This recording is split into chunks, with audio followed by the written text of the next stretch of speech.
trying to find a solution for that problem. Now, 3 months later, we would have chosen a different viral-borne disease, probably. But we started then by looking at dengue fever. Why dengue fever? Because although it's a mosquito-borne tropical disease, the symptoms include high fever, muscle, joint pains. The problem with dengue fever, it is in some cases can become severe dengue or hemorrhagic fever and can be very dangerous. Now, dengue used to be endemic only for some places of the world, but right now it's becoming, it's becoming endemic at other more places, including the US. There is a vaccine available for it. It's only recommended for a very small percentage of the patients. So dengue is still, although we understand the virus, we understand the viral replication, it is still a high need disease. Now, if you think about how people, when people want to design or to develop new drugs, how do people do it nowadays? What people do is they go to their drawing boards, their computer, they design a molecule on the computer. They look at a small number of molecules, maybe 100, 200. And then they go, they synthesize that, they measure their activities, they learn something new from that, definitely. But then they go back to their drawing board. And the problem is that you, in order to find your molecular leads, the molecules that will become your drugs, you need to do this several times, 3 to 4 times. And throughout this morning, you guys have heard about several other groups that are looking at this cycle, which is working, but extremely non-efficient, and trying to make that cycle, to attack this cycle and try to solve the problem of going through multiple cycles in different ways. Be those the ways of automation and robotics on the measurement side, be those at other computational methods. The way we are solving that is by saying you should not start from 100, 200 molecules. What you should be doing is by looking at a much larger virtual chemical space. So instead of starting from 100, 200, maybe 1,000, maybe even 1,000,000 molecules, what you should be starting from is a much larger chemical space, billions of molecules. And then search chemical space to find those, in those billions of molecules, the right molecule, the right set of molecules. We're doing this by running on quantum computers. We're using the annealing properties or the search or optimization properties of a quantum computer. We built a very large chemical space and search it to find the best molecules there. We're doing a multi-object optimization, and I will describe to you exactly how we're doing that for dengue. The dengue protein, there's some history there about what people have done with this specific protein. So we're looking at the dengue RNA-dependent RNA polymerase. And and this is a known protein that has been target of drug discovery process before. And in 2016, Novartis team discovered a conserved pocket, and they did it using fragment design. And then they've done some work on finding the right fragments, identifying the pocket and work on there. And about a year later, that team continued to work on the same target and discovered that they can substitute one of the water molecules by lengthening the ligand.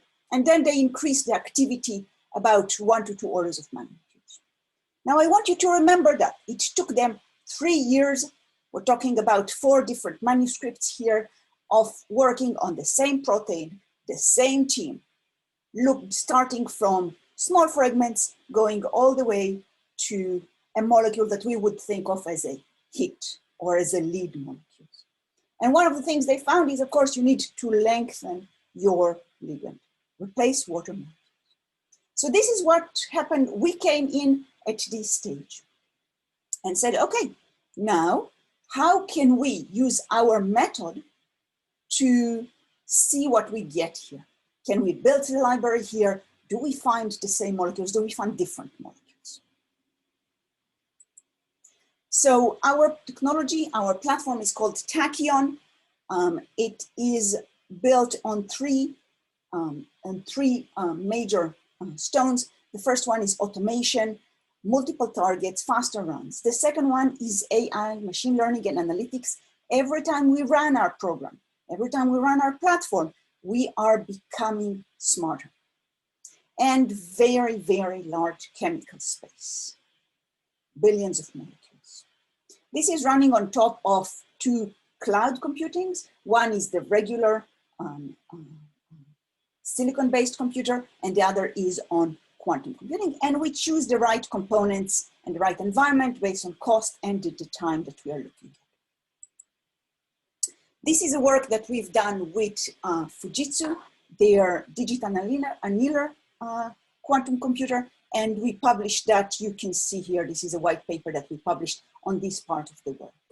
And what we've done there is based on the binding pocket, we designed a large billion molecules, and this is a fragment-based chemical library.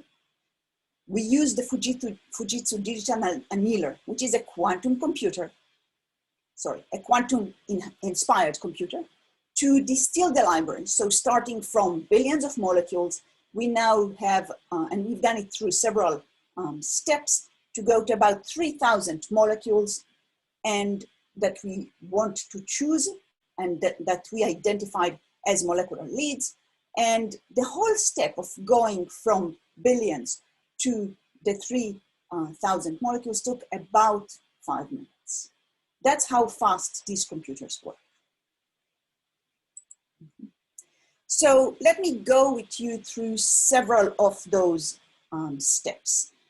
We start from biological target, a protein and a binding pocket, and then we build a molecular library.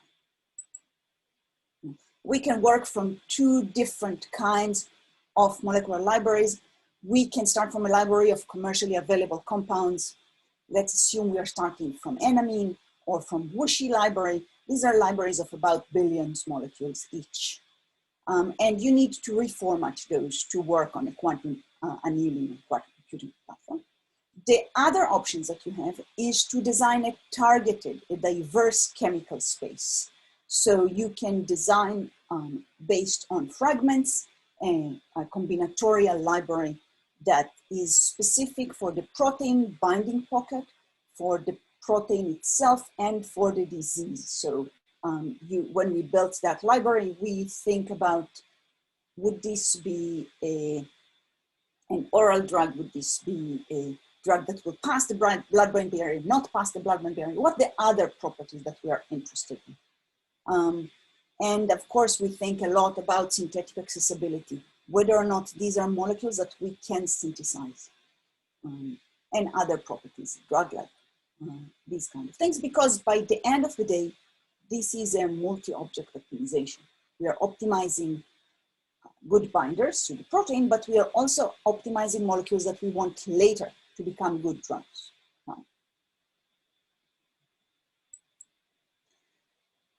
We are translating chemistry here to the language of quantum computing. Quantum computing are using quadratic unconstrained binary optimizations, or QUBOs. This is the kind of algorithms that they're using. And we need to formulate our chemistry into that language to include in the polynomial physiochemical constraints, structural constraints. So we are building here an objective function that is optimized using QUBOs, and we include both the incentives and the penalties that will make sure that these molecules fit into the pocket and have the right properties. We evaluate each molecule and score it on the computer, on the quantum computer. And of course, the optimization goal is to find all molecules in the chemical library that match the criteria. So if this is the binding pocket that we are interested in, suppose we want to find molecules that have molecular weights below 500, a certain solubility, a certain synthetic accessibility, but also we're interested in molecules that have certain distances between those parts. So this is where the hydrogen bond donor is, this is where the hydrogen bond acceptor is, and we are interested in finding molecules that will have that distance between the donor and the acceptor. Or we are interested in other cases, a certain angle between two rings, or a certain pi stack. So these are the things that we input into the quantum computer, and we search that large, very large library of billions of molecules for molecules that have those properties. This is done on a quantum computer. So what we do, think of it as an annealing, okay? We look at all the molecules, we increase the temperature, the system stay in a high temperature for a while, and then you cool it, and you cool it fast. It goes into the global maxima. We cannot prove that this is a global maxima, of course, because we're talking here about billions of molecules. But we do, and I will show you in a couple of slides, we do show that we get molecules that are, that give us the right objective function. So the energy of the objective function is lower dramatically than any other methods that we can look at these molecules.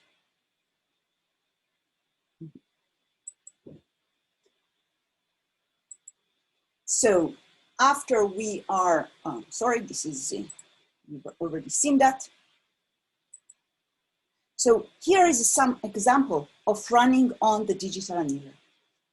What you see here, right, is the energy. This is the energy on the left-hand side, and this is how many molecules we find, or sampling numbers.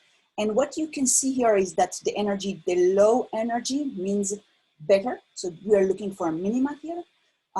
And please notice that this is on a log scale. So if you start from a random molecule, and we've done comparison to other algorithms as well, we find molecules that are 2 to 3 orders of magnitude better than looking at random or other optimization methods. And we find them, of course, faster.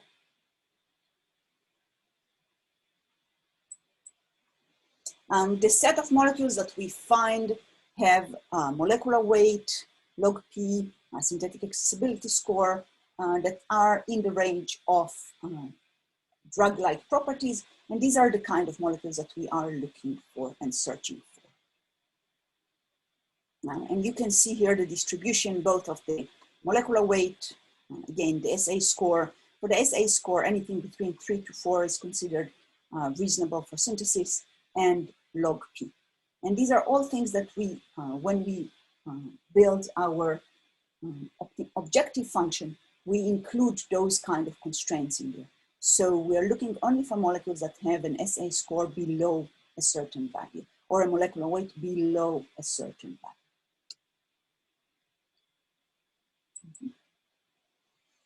So think of this, we start from billions of molecules. Suppose we start from over 3 billion molecules, depending on the library. And we are using a quantum computer. We can either use the D-Wave quantum annealer or Fujitsu digital annealer. Both of them are working on our system. And we start to include more and more constraints. So from 3 billion molecules, we can get to 10, 20,000 molecules that are matching our basic constraints. Then we do a shaped-based docking. I don't want you to think of this as docking per se. This is docking where we look at the geometry of the molecule and see if it's a good or a bad fit inside the pocket. And then we do high accuracy QMMM calculations, and those are in order to make sure that the molecules that we get at the end are good binders. We start from large library, not very accurate calculation, and we finish with smaller library, very accurate calculations, but starting from very diverse and novel chemical spaces. So if you're interested in novel scaffolds, looking at chemical space where previously there's not a lot of information about specifically that for that protein or for other proteins. This is a very good way to scan that kind of chemical space. Also, we found that sometimes it's difficult to find good molecules. So if you're looking at protein-protein interactions, it's difficult to find small molecules that will disrupt protein-protein interactions. There are molecules like that, of course, but it's difficult to find them, and it's even more difficult to find molecules that are disruptors of protein-protein interactions, but have the right properties. So, for example, the right molecular weight, the right solubility. It's easier to find those molecules if they're much bigger or not as efficient. So in order to find those kind of difficult to find molecules, of rare molecules, you really need to start from large chemical space and very diverse chemical space. And this is what we're doing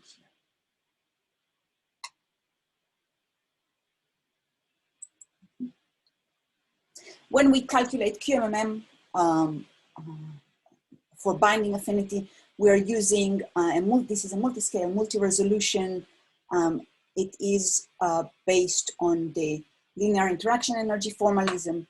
Think of it as a FEP, where instead of doing multiple lambdas, you're only looking at the first and the last one. We published quite a lot on that previously on how you do that for QMMM.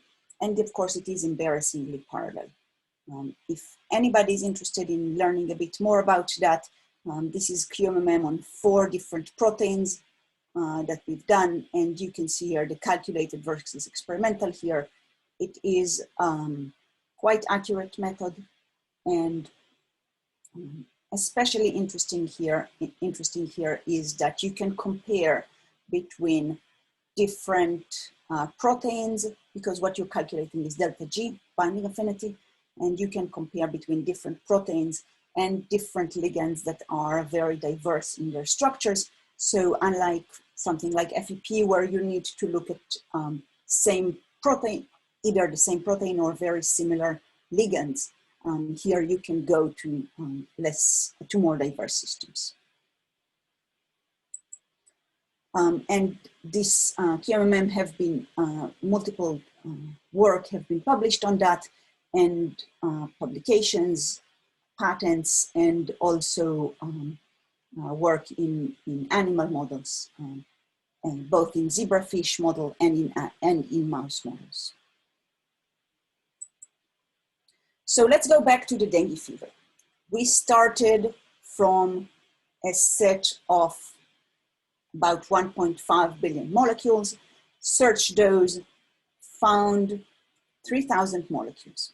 Then we did some analysis on these 3,000 molecules, and one of the things we found is about half of those have that, that kind of a lengthening of the R group to replace the water molecules.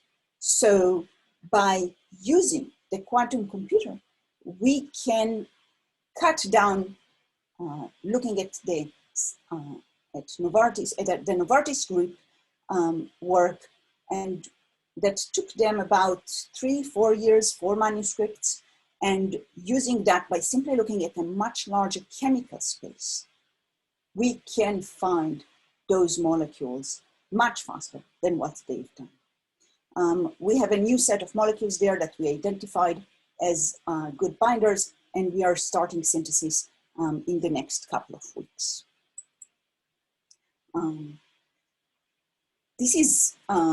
This project have been taking us about 1.5 years, but a lot of the things that were done by hand are now automated, and we enable scale and parallel project execution. So right now, these projects are much faster, take about 3 months from beginning to an end of each of these projects. We are using quantum computing for lead optimizations. We're doing it at large scale. We synthesize leads, and we have a fast and accurate results. We'll be happy to work with people here on their candidates or on their proteins that they find difficult to drug, or that they simply want to find novel chemical matter. The team is myself, Bill Chipman, CTO. We are the co-founders of Polaris. We are as a company, we're 1 year old. We have several staff members, both on the computational chemistry side, medicinal chemistry, and computer science.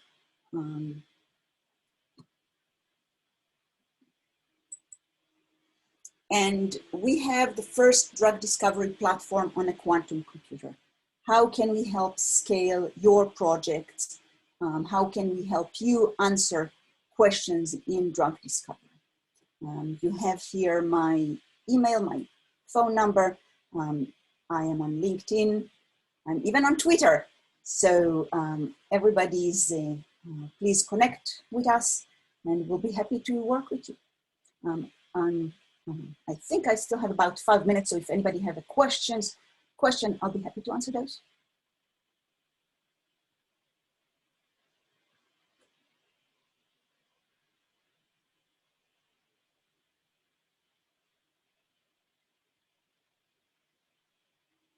Amiram, I think you're muted. Unmute myself. Can you hear me, Shahar?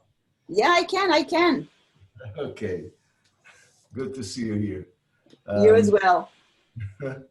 I'm wondering about, you mentioned dengue now as a target, the RNA polymerase of dengue, and I wonder, there are a few dengue viruses. Are you specifically aiming at one of the main ones? I think there are probably 2 or 3. There are 4 known forms of dengue, and although we are using form 2, which is the form that is prevalent in and around Singapore, where the original work was done. It was done by an infectious disease group in Singapore. From what we've done some homology modeling and some work. We think that this binding pocket is conserved throughout the dengue family. It is not conserved, however, in other viruses. So, for example, if you go to the COVID-2 RDRP, they do not have that specific pocket. This is an allosteric pocket that is only relevant for the dengue virus RDRP.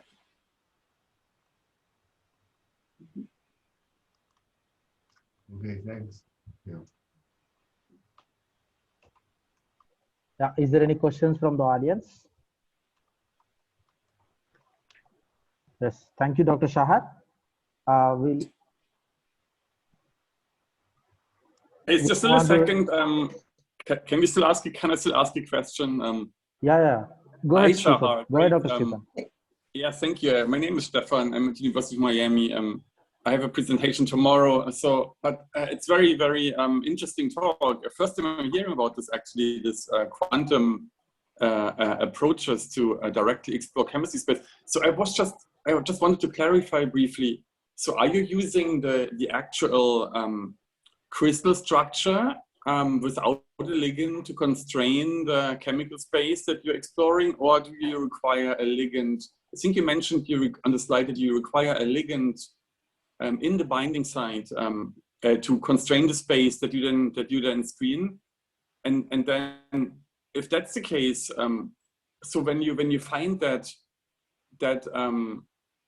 extended ligand, right, that takes advantage of the binding pocket, do you already have that as an input, or is the algorithm able to kind of expand the space and find them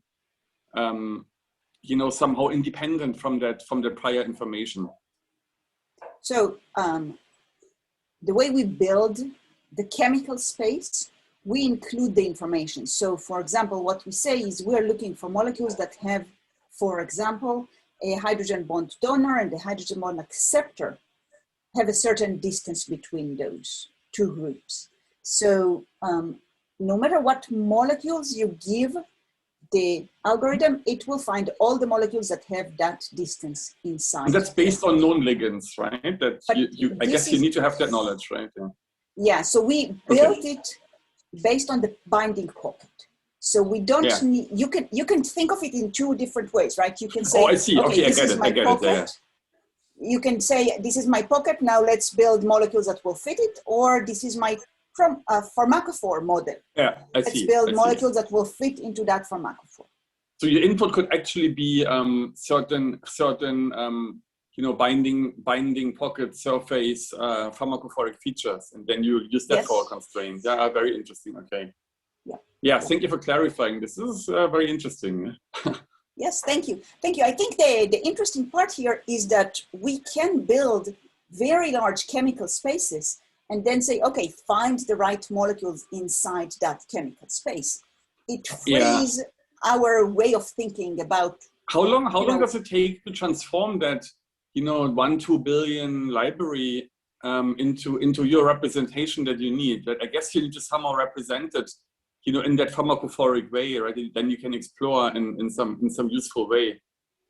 So there are two different questions here, right? One of them is how difficult it is, the transformation. Transformation is simple, okay? It's a distance matrix. Right now we're building the tools to do this in an automated manner. So I will give you a pharmacophore and the library, and the computer will be smart enough to extract from the pharmacophore the distances and find the molecules that are that have that pharmacophore and other things, right? But right now we're still doing this by hand. So there is a overhead here. The run itself is very fast. And when we automate that, so right now we have these parts of it that are automated. And that's also quite fast. I see. Okay. I'm gonna look at that paper a little bit. Yeah, thank you so much for the clarification. Sure, very and cool. if you have questions, please contact me. I'll be happy to answer. Yeah, absolutely. Yeah, thank you. Thank you. Sure. Hey, Amiram. Yeah, I extend a little bit the question of Stefan, which relating to the confirmation that you pick for looking at that pharmacophore. So, I mean, it could be a tremendous number of confirmations for flexible molecules. And I'm sure that in your 1.5 billion molecules, you have many with, I don't know, 15, 20 rotatable bonds, which create, with each of them would be a billion confirmations. So how do you deal with that? So we are cheating here. Don't tell anybody, but we are cheating. So what we're doing is, first, we are also limiting the number of rotatable bonds. Okay, we want these molecules to become good drugs at the end. So and good drugs tend to have less flexibility, not more. So we are trying to have no more than 9 rotatable bonds, but we can change that later on. That's one thing. But the second thing is, in many cases, what we do is we look at distances that are local distances. So we're not looking at something that will span the whole molecule, but something that will span 1 or 2 or the most 3 fragments. And when you do that, the flexibility of the whole molecule matters less than the distance inside, and those distances tend to remain constant or less varied. Okay, so we have done quite a lot of work on looking at what distances we can use here and what not. So you know, if you have a big molecule and you look at something that is, you know, can be this to this, that's difficult. But if you're looking for something that is just on one finger and the possibilities of flexibility are less, that's the kind of distances that we're looking for here. We are thinking about how to expand that. But right now, the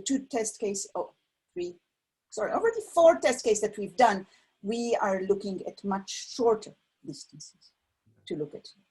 Okay, one other thing that you probably do or could do is to filter your molecules based on your molecules based on the number of hydrogen bond donors and acceptors and so forth that are included in the structure. So you could reduce your 1.5 billion maybe to 1/3 of that or even less. So the way we are building the chemical space is, in many cases, we include the right R group. So if we know that we need here a hydrogen bond donor, most of the groups that we put in that position will have a hydrogen bond donor. Some of them will not, because we want to have variability, of course, but we will have the library biased toward finding molecules that we think are going to be good binders there.